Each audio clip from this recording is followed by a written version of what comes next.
Now we will discuss the amendments to the Broward County Charter. These amendments have received 2/3 approval from the Review Commission and will be presented to you for consideration in the November general election. County Amendment Number 3 will be presented by Margaret Rose Burr.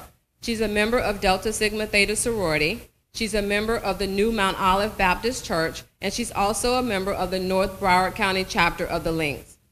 Amendment Number 3, requiring county commissioners with a voting conflict to not participate in discussion on that matter. State law currently allows county commissioners to recuse themselves from voting on a matter being considered by the commissioners to participate in the discussion on that matter. Shall the charter be amended to require commissioners who recuse themselves due to a voting conflict resulting from a financial interest in the matter to leave the commission chambers and not to communicate or participate in any discussion that matters. Explanation: when a commissioner, family member, or a business associate stands to gain or lose financially from a matter before the commission, the commissioner must so state and leave the dais before any discussion. If there is just an appearance of a conflict of interest, the commissioner must state the conflict, may participate in the discussion, but does not vote on the matter. Penalties for violation are outlined. Pros: this defines when commissioners must leave the dais and not participate when there is a conflict of interest. Discussion and vote would take place without improper influence. This would help restore public confidence. Con: there might be awkwardness in explaining the conflict of interest. It may be difficult to determine conflict in actual situations and difficult to monitor. County Amendment Number 4 will be presented by Gannett Wright Muir. Gannett is a member of the T.J. Reddick Bar Association as well as a candidate for the Sunrise City Commission. County Amendment 4, the creation of a Broward County Housing Council. In order to serve the public interest, the county charter provides for the creation of certain councils. Shall the charter be amended to provide for a Broward County Housing Council to serve in a non-taxing advisory capacity to facilitate coordination between the county, municipalities, businesses, and not-for-profit groups to address such issues as affordable and workforce housing and homelessness, and to make annual recommendations regarding streamlining governmental regulations and enhancing housing stability. Explanation: a 16 to 19 member housing council would be created to advise the county commission and facilitate coordination between all the various agencies and groups dealing with housing issues, including affordable housing, workforce housing, and homelessness.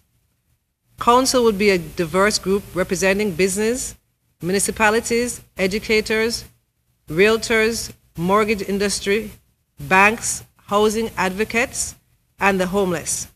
Some of the pros of Amendment 4 are: this would help prevent duplication and foster cooperation among the various agencies dealing with housing issues. Availability of housing may be improved, and the council would be a diverse group representing all those affected by housing issues. Some of the cons of Amendment 4 are: there would be costs of administration, there is a possible duplication of efforts because there already is a state-mandated 11-member Affordable Housing Advisory Committee, whose duty is to review effectiveness of existing affordable housing strategies and recommend changes to the County Commission. County Amendment Number 5 will be presented by Kimberly Coward. She's a member of the Broward County Alumnae chapter of Delta Sigma Theta and also serves as the illustrious chair of the Social Action Committee. County Amendment 5, a statement regarding the implementation of policy with a regional and countywide focus. At present, there is no language in the Broward County Charter detailing the county's role as a regional and countywide authority.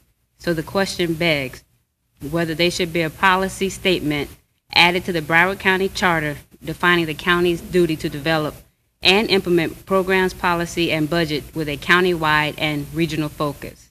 This duty shall not prevent the county from delivering its already existing services. In essence, the county would be encouraged to act whenever possible on a regional or countywide basis with respect to programs, policies, and budgets. The pros for this amendment is that countywide problem solving would be encouraged.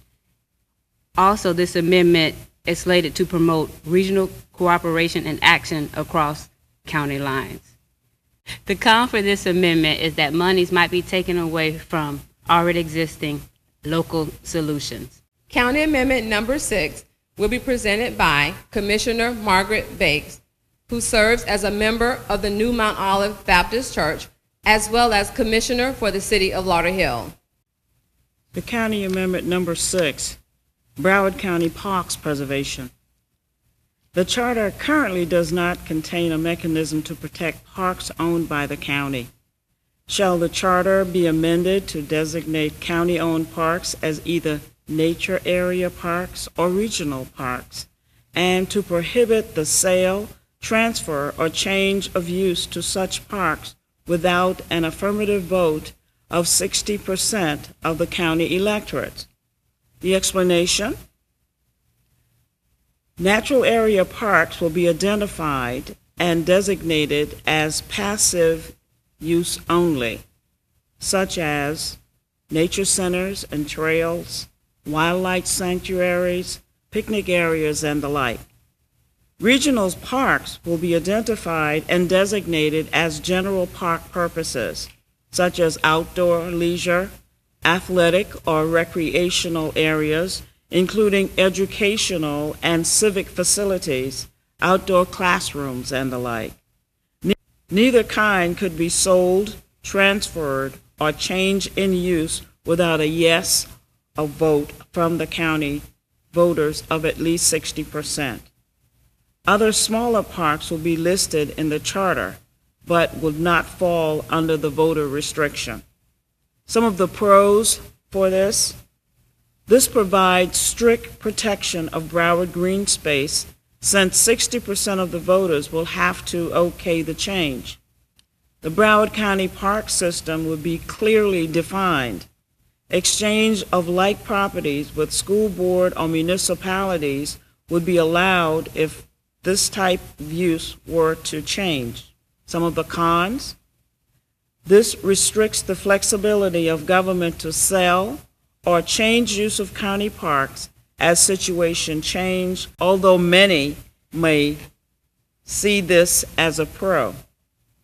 Special protection for city-owned parks is not included, and there are no financial impact on the community.